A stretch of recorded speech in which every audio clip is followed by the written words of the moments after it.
Hello students. आज हम एक नया टॉपिक स्टार्ट कर लेंगे, डेसिमल्स एंड फ्रैक्शंस। हमने इससे पहले कुछ टॉपिक्स पढ़े हैं जिसमें हमने स्क्वायर रूट्स पढ़े और स्क्वायर्स पढ़े और यूनिट डिजिट मेथड पढ़ा। हम उनके ऑब्जेक्टिव्स इस लेक्चर के बाद एक साथ कर लेंगे। इस टॉपिक को स्टार्ट करने से पहले हमें पता होना चाहिए कि व्हाट्स फ्रैक्शन। फ्रैक्शन हम किसको बोलते हैं? हमने बचपन से ये फ्रैक्शन पढ़ा है। अगर हमारे पास एक ऐसी फॉर्म होगी P बाई क्यू जिसमें P भी रैशनल P भी नेचुरल होगा, Q भी नेचुरल नंबर होगा, उसको हम फ्रैक्शन बोलते हैं। जो भी P बाई क्यू फॉर्म होगी, लेकिन इसमें यह जरूरी है कि P भी और Q भी बिलोंग करना चाहिए नेचुरल नंबर को, then that number is called as a fraction. Simple है। फॉर एग्जांपल, मेरे पास 2/3 है, ये एक फ्रैक्शन है क्योंकि इसमें 2 और 3 जो दोनों नंबर हैं ये नेचुरल को बिलोंग करते हैं। और एक एग्जांपल आप ले सकते हो 4/5, 6/7, एक्स्ट्रा कुछ भी ले लो, ये एक फ्रैक्शन, इसको हम फ्रैक्शन बोलते हैं। एक चीज याद रहे कि फ्रैक्शन और रैशनल नंबर में, अगर आपने कभी रैशनल नंबर पढ़ा होगा, इनमें ये डिफरेंस होती है कि रैशनल नंबर भी P बाई क्यू फॉर्म होता है, लेकिन इसमें जो P और Q होते हैं वो इंटीजर में बिलोंग करते हैं। वो कोई भी पॉजिटिव भी हो सकता है, नेगेटिव भी हो सकता है, लेकिन फ्रैक्शन में P और Q दोनों पॉजिटिव होते हैं। ठीक है, दैट मीन्स कि both P and Q belongs to the natural numbers.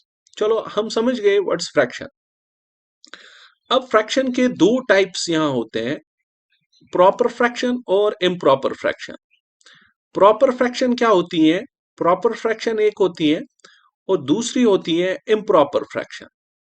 ठीक है, इम्प्रॉपर फ्रैक्शन। प्रॉपर फ्रैक्शन में जब numerator less than the denominator होगा, उसको हम बोलते हैं प्रॉपर फ्रैक्शन। फॉर एग्जांपल, यहां जो मैंने ऊपर 2/3 लिखा, ये प्रॉपर फ्रैक्शन है मेरे पास। ये 4/5 जो मैंने लिखा, this is the proper fraction. ये 6/7 जो मैंने लिखा, ये प्रॉपर फ्रैक्शन है। अगर और एक फ्रैक्शन में ले लेता हूं, लेट सपोज 10/3, इसको हम बोलते हैं इम्प्रॉपर फ्रैक्शन। तो प्रॉपर फ्रैक्शन में जो न्यूमरेटर होता है that should be less than the denominator, और इम्प्रॉपर फ्रैक्शन में जो न्यूमरेटर होता है that is greater than the denominator, that's greater than the denominator. So that's called as the improper fraction. Numerator is greater और equal to denominator भी हम बोलते हैं। ठीक है, if numerator is less than the denominator, this called as a proper fraction. और अगर numerator greater और इक्वल टू डिनोमिनेटर होगा, then it's called as the improper fraction. अब जो भी हमारे पास एक फ्रैक्शन होगी, कोई भी फ्रैक्शन, जो भी आप एग्जांपल ले लोगे अपनी लाइफ में, जो भी आप एग्जांपल ले लोगे fraction P by Q form में, उसको आप डिवीजन करके डेसिमल फॉर्म में भी कन्वर्ट कर सकते हो। ठीक है, तो हर एक फ्रैक्शन की एक P बाई क्यू फॉर्म भी होती है और इसी की एक दूसरी फॉर्म भी होती है जिसको हम डेसिमल फॉर्म बोलते हैं। ठीक है, चलो, जितने भी एग्जांपल्स आप यहाँ देखते हो, इनकी एक डेसिमल फॉर्म भी होगी। दैट मीन्स कि हम इनको डिवाइड करके एक डेसिमल फॉर्म भी बना सकते हैं। ठीक है, चलो, तो डेसिमल फॉर्म जो होती है दैट सिंपली जब हम इन दोनों को डिवाइड कर लेते हैं, लेट सपोज मेरे पास एक एग्जांपल है 14/5।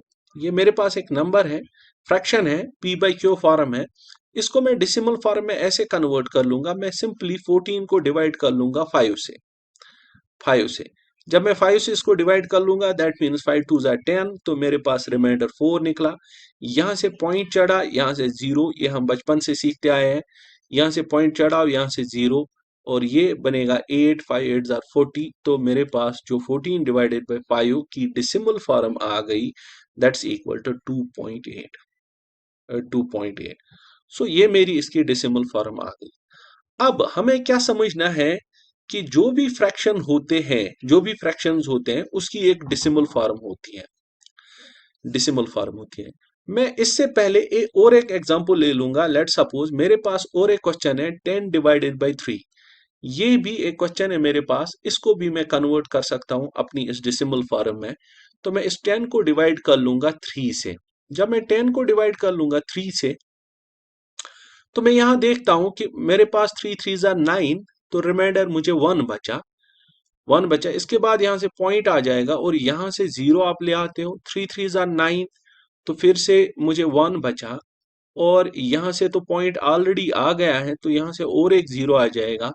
तो 3 3 ज़ा 9, एक एक 1 और आ जाएगा, तो ये प्रोसेस कंटिन्यू रहेगी। इसका मतलब जो 10 डिवाइडेड बाई 3 है, दिस इज 3.333 कंटिन्यू। ये जो इसकी डेसिमल फॉर्म है, इसको हम बोलते हैं कि ये कंटिन्यू रहेगी। 3.3333 कंटिन्यू रहेगी, तो हम इसको बोलते हैं ये 3.3 बार है। इसको हम एक सिंबल लगा देते हैं 3.3 बार बना के। ठीक है, ओके। तो इसका मतलब डेसिमल फॉर्म जब आप किसी भी फ्रैक्शन की बना लेते हो, तो तुम्हारे पास दो ही फॉर्म्स आते हैं। या तो कभी ये डेसिमल फॉर्म एंड हो जाएगी, या तो ये डेसिमल फॉर्म एंड नहीं हो जाएगी। तो उसकी वजह से हमारे पास दो केसेस आते हैं। या तो डेसिमल फॉर्म टर्मिनेट हो जाएगी, कुछ कुछ पॉइंट्स के बाद टर्मिनेट हो जाएगी, या तो ये डेसिमल फॉर्म नॉन टर्मिनेट रहेगी, नॉन टर्मिनेटिंग। इसको हम बोलते हैं नॉन टर्मिनेटिंग रिपीटिंग, रिपीटिंग। ठीक है, तो ये नॉन टर्मिनेटिंग रिपीटिंग का कॉन्सेप्ट यहां पर है। अब मसला ये है कि जब हम एग्जाम्स में क्वेश्चंस को कर लेते हैं, तो हमारे पास शायद इतना भी टाइम नहीं होता है कि हम क्वेश्चंस को डिवाइड कर लें, इन क्वेश्चंस को डिवाइड कर लें। अगर हमारे पास एक ऑब्जेक्टिव ऐसा आया कि नीचे दिए गए क्वेश्चंस में आपको पता करना है कि किसकी decimal representation non terminating repeating है। लेट्स सपोज मैं आपको एक क्वेश्चन यहां दे देता हूं। इस क्वेश्चन में हम समझते हैं कि हम ये रूल का कैसे एक नया रूल फाइंड आउट कर लेंगे। एक क्वेश्चन है मेरे पास कि एग्जांपल एक ले लेता हूं, which of the following has non terminating decimal representation. ठीक है, इनमें से किसकी नॉन टर्मिनेटिंग डिसिमल रिप्रेजेंटेशन है, किस फ्रैक्शन की। ए फ्रैक्शन है मेरे पास 3 डिवाइडेड बाय 5, बी फ्रैक्शन है 2 डिवाइडेड बाय 5, सी फ्रैक्शन है मेरे पास 7 डिवाइडेड बाय 5, और चलो 7 डिवाइडेड बाय 8 ले लेते हैं, 7 डिवाइडेड बाय 8 ले लेते हैं, और डी फ्रैक्शन है मेरे पास 6 divided by, let's suppose 6 divided by 12 या 6 डिवाइडेड बाय 11। इन चारों में मुझे पता कर लेना है कि किसकी नॉन टर्मिनेटिंग डिसिमल रिप्रेजेंटेशन है फ्रैक्शंस में। मतलब कि अगर आप 3 डिवाइडेड बाय 5 कर लोगे, 3 को डिवाइड करोगे 5 से, जब आप 3 को डिवाइड 5 से करोगे, तो चूंकि डायरेक्टली नहीं हो जाएगा, तो पहले ही पॉइंट चढ़ेगा, तो ये बनेगा 0। तो ये 0 5 6 जार 30। तो इसका मतलब पहले की डिसिमल रिप्रेजेंटेशन मुझे आई 0.6। दूसरा मैं जब कर लूंगा 2 डिवाइडेड बाई 5, 2 डिवाइड बाई 5, फिर से 5 का डिवीजन नहीं हो जाएगा, 2 का डिवीजन 5 से नहीं हो जाएगा, तो हम पहले ही पॉइंट चढ़ाएंगे और यहाँ से एक 0 ले आएंगे। 5 4 जार 20। तो इसका मतलब कि 0.4 इसका आया, इसका मुझे 0.4 आया। जो 7 डिवाइडेड बाई 8 है, 7 डिवाइडेड बाई 8 जो है, इसकी देखते हैं हम। लगता है शायद ये वाली नॉन टर्मिनेटिंग डिसिमल रिप्रेजेंटेशन होगी। 7 डिवाइडेड बाई 8 का पहले ही पॉइंट आ जाएगा, यहाँ 0 आ जाएगा। तो मैं 8 का टेबल पढ़ के 70 देख लूंगा। 8 अच्छा 8 8 8 जार 64, 64, तो मुझे वहां से निकला 6।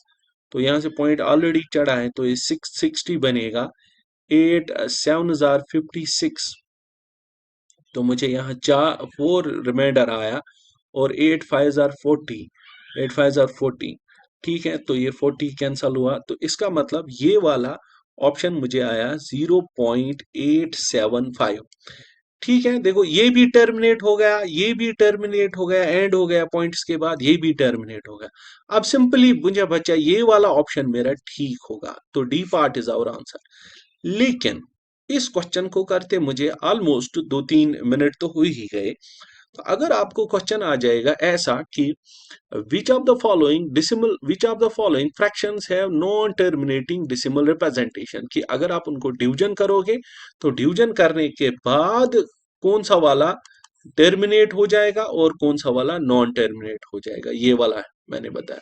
कौन सा वाला इस फॉर्म में आ जाएगा, इस फॉर्म में, और कौन सा वाला इस फॉर्म में आ जाएगा, और कौन सा वाला इस बार के फॉर्म में आ जाएगा। सो इसके लिए एक शॉर्टकट मेथड है, तो हम वो पढ़ लेते हैं कि कौन सा रूल आपको याद रखना पड़ेगा कि अगर आपको बिना डिवीजन किए हुए किसी नंबर की डेसिमल रिप्रेजेंटेशन बतानी होगी, क्या वो टर्मिनेटिंग होगी या वो नॉन टर्मिनेटिंग होगी, हम कैसे पता करेंगे। ठीक है, समझ लो इसको। सबसे पहली बात ये कि मेरे पास अब दो दो कॉलम्स में यहां बना लेता हूं, ये टर्मिनेटिंग डेसिमल रिप्रेजेंटेशन, ये नॉन टर्मिनेटिंग रिपीटिंग होता है इसको। टर्मिनेटिंग डेसिमल रिप्रेजेंटेशन और non terminating repeating decimal representation. सबसे पहली बात, जब आप फ्रैक्शन को ले आओगे वो लेवेस्ट फॉर्म में होनी चाहिए। दोनों केसेस में fraction in lowest form, fraction in lowest form क्या होती है वो आपको समझनी है साथ साथ। कल मैंने आपको डिविजिबिलिटी टेस्ट में ये समझाया था, अगर मुझे 3/15 है, 3/15, तो मैं थ्री का टेबल देख के ये काट सकता हूं। 3 1s are 3 5s are 15, that means 1/5 is called it is lowest form. इससे छोटा ये नहीं बन पाएगा। 3/15 था तो ऊपर 3 से भी कटा और नीचे भी 3 से कटा, तो वही होता है कि fraction should be in lowest form. इसमें भी फ्रैक्शन किस फॉर्म में होनी चाहिए, फ्रैक्शन लेवेस्ट फॉर्म में होनी चाहिए, लेवेस्ट फॉर्म में। तो इसका पहला रूल मैं यहां समझा देता हूं आपको। सबसे पहला शॉर्टकट हम इसको बोलते हैं, शॉर्टकट फर्स्ट। एक शॉर्टकट फर्स्ट हम समझते हैं कि अगर टर्मिनेटिंग आपको पता करना होगा और नॉन टर्मिनेटिंग रिपीटिंग पता करना होगा, तो आप बिना डिवीजन किए हुए कैसे पता कर सकते हो। देखो कैसे कर सकते हैं, जब भी आपके पास P/Q फॉर्म होगी, यहां भी P/Q फॉर्म है, ठीक है, P/Q फॉर्म। आप क्या करोगे, आप Q के फैक्टर्स निकालोगे, किसके, Q के प्राइम फैक्टर्स निकालोगे, प्राइम फैक्टर्स, Q के प्राइम फैक्टर्स निकालोगे, यहां पर भी Q के यही प्राइम फैक्टर्स आप निकालोगे। अगर जब हम Q के प्राइम फैक्टर्स निकालते हैं, इफ ओनली, यहां समझ लेना ये रूल है, इफ ओनली 2 और 5 और both exists, if only 2 or 5 or both exists, या अगर 2 एग्जिस्ट हो जाएगा या 5 एग्जिस्ट हो जाएगा या दोनों एग्जिस्ट हो जाएंगे, किसकी प्राइम फैक्टराइजेशन में, Q के, तो उसकी जो डेसिमल रिप्रेजेंटेशन होगी that will be terminating decimal representation. तो आपको याद रखना है P/Q में Q को फैक्टराइज कर लो। अगर Q में 2 था ओनली, यहां याद रख लेना ओनली, ओनली मतलब खाली 2 होना चाहिए या 5 होना चाहिए या दोनों होने चाहिए। ऐसा नहीं चलेगा कि 2 भी है 5 भी है और कोई नंबर साथ में है, खाली 2 और 5 होने चाहिए। तो वो हमारी क्या आ गई, टर्मिनेटिंग डेसिमल रिप्रेजेंटेशन। इसके बाद नॉन टर्मिनेटिंग में अदरवाइज नॉन टर्मिनेटिंग, अगर ये नहीं थे तो नॉन टर्मिनेटिंग है, अदरवाइज नॉन टर्मिनेटिंग रिपीटिंग। मैं इसी ऊपर वाली एग्जांपल जो हमने सॉल्व कर दी, इस पे ये रूल लगा के देखता हूं कि क्या ये सेटिस्फाई हो रहा है कि नहीं हो रहा है। मेरे पास 4 ऑप्शंस दिए हुए थे।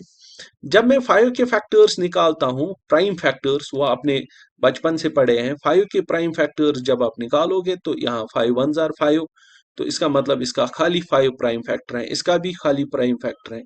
8 के देखो, 8 के देखो, यहाँ 2 4s are 8, 2 2s are 4 और 2 1s are 2, तो इसका मतलब 8 में खाली मुझे 2 2 2 आए, ठीक है। इसमें 5 था, इसमें 2 है, तो मतलब मैं बिना क्वेश्चन किए ये बोल सकता था कि ये वाली टर्मिनेटिंग है, ये भी टर्मिनेटिंग है, ये भी टर्मिनेटिंग है और ये नॉन टर्मिनेटिंग रिपीटिंग होगी। 6 डिवाइडेड बाय 11 जब आप कर लोगे तो ये नॉन टर्मिनेटिंग रिपीटिंग होगी। चलो हम कुछ और एग्जाम्पल सीख लेते हैं। लेट सपोज कि मेरे पास 3 डिवाइडेड बाय 15 है। 3 डिवाइड बाय 15 आपको बोलना है कि इसकी डेसिमल रिप्रेजेंटेशन टर्मिनेटिंग होगी या नॉन टर्मिनेटिंग होगी। अगर आपने ऐसा किया कि 15 के फैक्टर्स निकाले, 15 के क्या है 5 3 आर 15 3 1 आर 3, तो 5 तो निकला ठीक था, लेकिन अदर देन 5 के कोई भी आ जाएगा तो वो नॉन टर्मिनेटिंग डिसिमल रिप्रेजेंटेशन होगी, नॉन टर्मिनेटिंग रिपीटिंग। तो मैं समझ गया कि 15 मुझे है 3 इंटू 5, तो 15 में 3 है तो ये डिसिमल रिप्रेजेंटेशन जो होगी this will be non terminating repeating. लेकिन इस क्वेश्चन को करते हुए आपकी एक बड़ी गलती हो गई, वो ये है कि आपने इसको लोवेस्ट फॉर्म में पहले नहीं लाया। पहले हम इसको लोवेस्ट फॉर्म में ले आते हैं, 3 1 आर 3 3 5 आर 15, तो रिमाइंडर तो क्वेश्चन मुझे आ गया लोवेस्ट फॉर्म में 1 डिवाइडेड बाय 5। अब 5 के फैक्टर्स तो 5 ही होंगे, तो इसकी डेसिमल रिप्रेजेंटेशन टर्मिनेटिंग होगी। सो टर्मिनेटिंग इज आवर आंसर। और एक क्वेश्चन ले लेते हैं, 4 डिवाइडेड बाय 8 ले लो। फिर से वही कि पहले हमें इसको लोवेस्ट फॉर्म में ले आना है। 4 1 आर 4 4 2 आर 8, तो मेरे पास क्वेश्चन आया 1 डिवाइड बाई 2।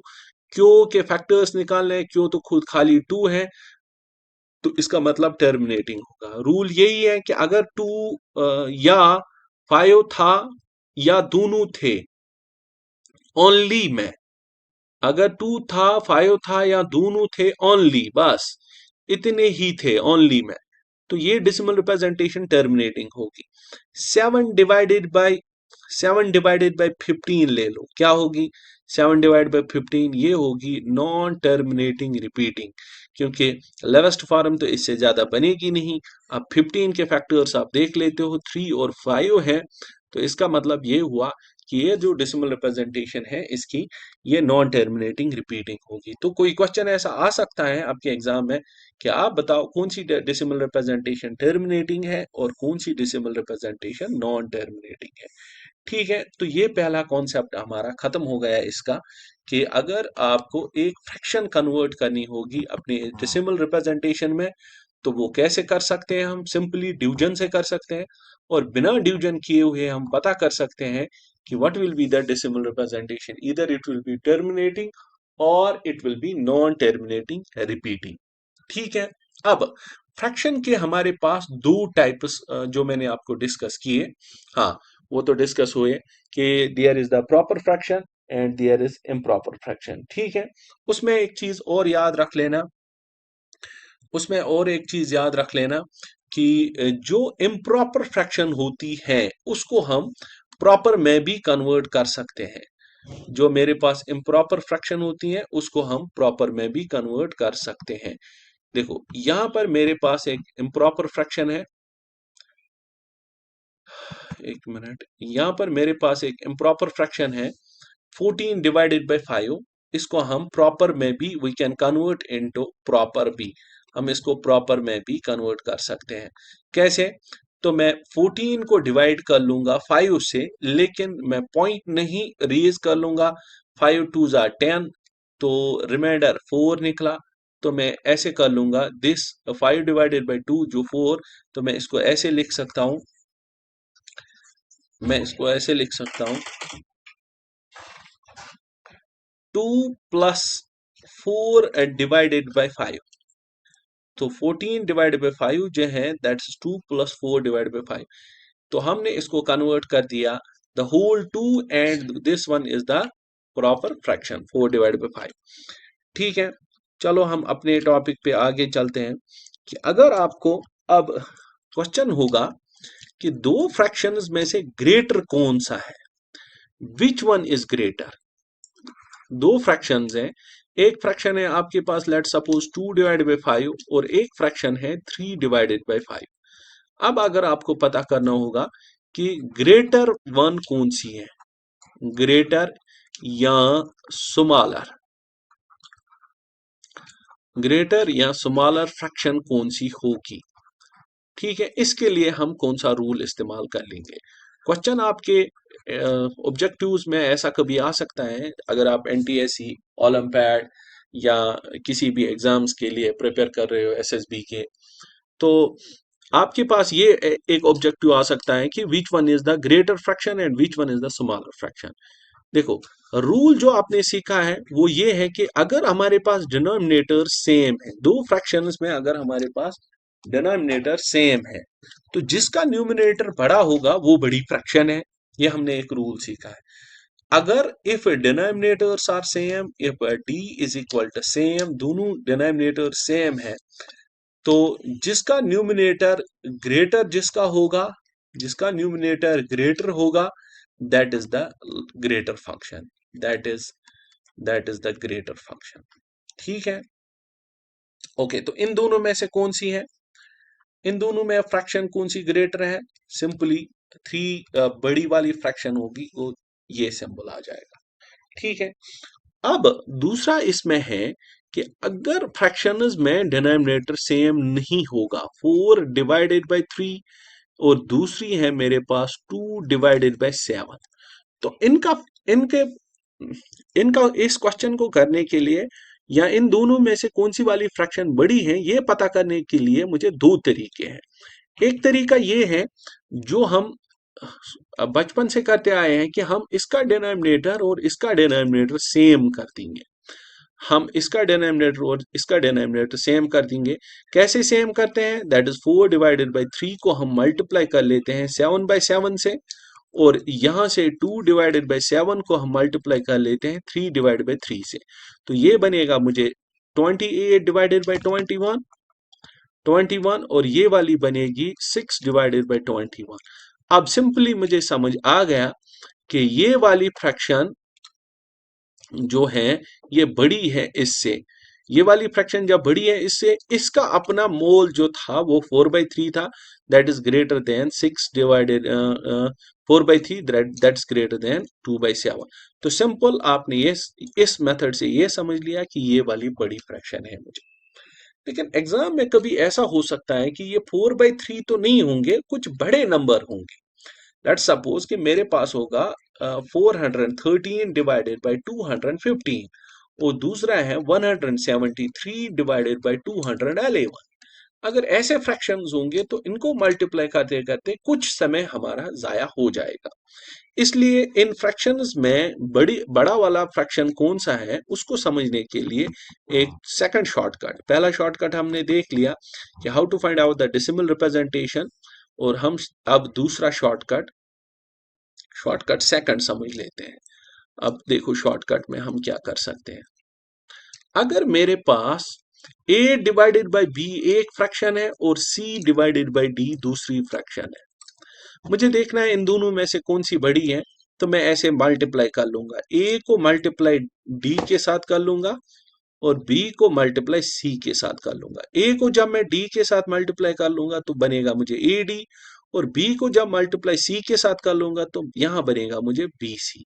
अब इन दोनों में से मल्टीप्लाई करने के बाद इन दोनों में से कोई वाला तो बड़ा होगा, इधर AD विल बी ग्रेटर और BC विल बी ग्रेटर।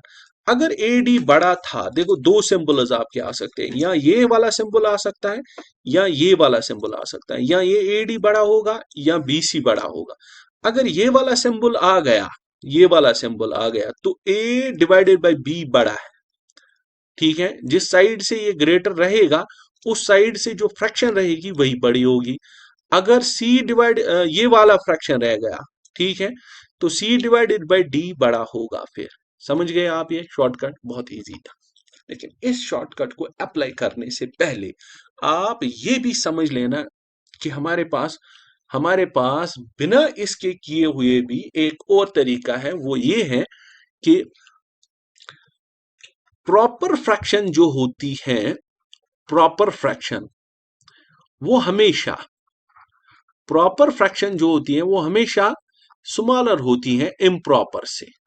ठीक है, इम्प्रॉपर से मतलब ये मुझे पहले बोलना था। शॉर्टकट में पहले ये देख लो, प्रॉपर है इम्प्रॉपर है। अगर प्रॉपर है किसी साइड से, दोनों में से अगर कोई प्रॉपर है वो छोटी होती है किससे? इम्प्रॉपर से, हमेशा के लिए, बात खत्म। अगर अब दोनों इम्प्रॉपर थे या दोनों प्रॉपर थे तब क्या करना पड़ता है, तब मैंने आपको रूल बता दिया। कुछ एग्जाम्पल सीखते हैं हम। चलो यहाँ एग्जाम्पल ले लो। लेट सपोज कि मेरे पास है एक फ्रैक्शन 4 डिवाइडेड बाई 3 और दूसरी फ्रैक्शन है 4 डिवाइडेड बाई 3 और 7 डिवाइडेड बाई 2। ये दोनों क्या है, ये दोनों इम्प्रॉपर हैं। अगर दोनों में से एक प्रॉपर होती दूसरी इम्प्रॉपर होती तो मैं दूसरे वाले के साथ जाता इम्प्रॉपर के साथ। क्योंकि यहाँ दोनों क्या है, दोनों इम्प्रॉपर हैं, तो मैं ऐसे कर लूंगा 4 इंटू 2 कर लूंगा, 4 टू जार 8 और 3 इंटू 7 कर लूंगा, दैट्स 21। अब 21 बड़ा है तो ये वाला सिंबल आ जाएगा, ये वाला सिंबल सीधे यहाँ लगा लो। तो that mean 7 divided by 2 is greater, this one is greater. ठीक है, इसके बाद और एक एग्जांपल सीखते हैं, और एक एग्जांपल सीखते हैं। अब मेरे पास है 4 डिवाइडेड बाई 3 और दूसरी है 2 डिवाइडेड बाई 7। देखो यहाँ ये रूल लगाने की जरूरत है ही नहीं, यहाँ हम डायरेक्टली देख सकते हैं जो 4 डिवाइडेड बाई 3 है वो क्या है, इम्प्रॉपर फ्रैक्शन, और 2 डिवाइडेड बाई 7 क्या है, 2 डिवाइडेड बाई 7 प्रॉपर फ्रैक्शन है। तो सिंपली ये वाला बड़ा होगा हमेशा के लिए, improper is always greater than. ठीक है, इसमें रूल लगाने की जरूरत थी नहीं, हम रूल लगा भी सकते हैं। देख लो 4 7 आर 28 और 3 2 आर 6, तो 28 इज ग्रेटर देन 6, तो सिंबल मैंने ऑलरेडी यहाँ लगा दिया है। ठीक है, ये एक तरीका होता है कि हम ये पता कर सकते हैं कि दोनों में से कौन सी वाली छोटी फ्रैक्शन होगी और कौन सी वाली बड़ी फ्रैक्शन होगी। ठीक है, हमारे एग्जाम्स में कभी ऐसे क्वेश्चंस आते हैं कि विच one is the smaller and which one is the greater. ठीक, अगर और एक एग्जांपल से हम सीख लेते हैं। चलो, अगर मेरे पास अब दोनों होंगे improper, let suppose 2 divided by 7 एक है और दूसरी है 5 डिवाइडेड बाई 8। ये दोनों प्रॉपर फ्रैक्शंस इस बार हैं, दोनों प्रॉपर हैं, तो मैं सिंपली यही रूल लगा लूंगा कि 2 को 8 से मल्टीप्लाई कर लूंगा, दैट्स 8 2 जार 16, 7 को 5 से 7 5 जार 35। तो अब इसके बाद अब इस बार ये वाली बड़ी है, तो मैं ये सिंबल चढ़ा के यहाँ लगा दूंगा, ये वाला बड़ा है, that means 5 divided by 8 is greater. ठीक है, तो हम समझ गए आज के टॉपिक में आप समझ गए कि व्हाट इज फ्रैक्शन, फ्रैक्शन होती क्या है, what are its two types, इसकी प्रॉपर फ्रैक्शन होती हैं और इम्प्रॉपर फ्रैक्शन होती हैं। और ये याद रख लेना हमेशा के लिए, जो इम्प्रॉपर होती हैं वो बड़ी होती हैं प्रॉपर से। और इसके बाद हमने समझ लिया कि what is the decimal form of the fraction, और डेसिमल फॉर्म में हमारे पास दो टाइप्स होते हैं, one is the terminating and one is non terminating repeating. फिर decimal form, non terminating, repeating, फिर डेसिमल फॉर्म का शॉर्टकट हमने डायरेक्टली पता किया कि कौन सी वाली टर्मिनेटिंग होगी और कौन सी वाली नॉन टर्मिनेटिंग रिपीटिंग होगी। ये चीज आप समझ गए अच्छे से। अब हम इसके बाद मैंने ये बोला कि अगर हमारे पास दो फ्रैक्शंस होंगे कि उनमें से बड़ी वाली कौन सी होगी, तो उसके लिए हमें डिनोमिनेटर सेम होना चाहिए था। फिर जिसका न्यूमरेटर बड़ा होगा वो बड़ी वाली फ्रैक्शन है। ठीक है, लेकिन अगर डिनोमिनेटर्स डिफरेंट हैं तो हम क्या कर लेंगे, तो हमारे पास एक तरीका है कि हम डिनोमिनेटर सेम कर लेंगे, या दूसरा तरीका ये वाला जो मैंने आपको बता दिया यहाँ पर। ठीक है, तो आज का लेक्चर हम यहीं खत्म कर लेते हैं। कल हम फिर मिलेंगे इसी लेक्चर को आगे बढ़ाते हुए। आगे बढ़ाने में हम ये पता कर लेंगे कि अगर हमारे पास दो फ्रैक्शंस हैं, उन दोनों के बीच में कौन कैसे हम फ्रैक्शन को ढूंढ सकते हैं, या ऐसे ही हम smallest out of the 3 4 fractions में सबसे छोटी फ्रैक्शन कौन सी होगी, and what which one is the largest fraction out of the 3 4 fractions. ठीक है, until then goodbye, take care.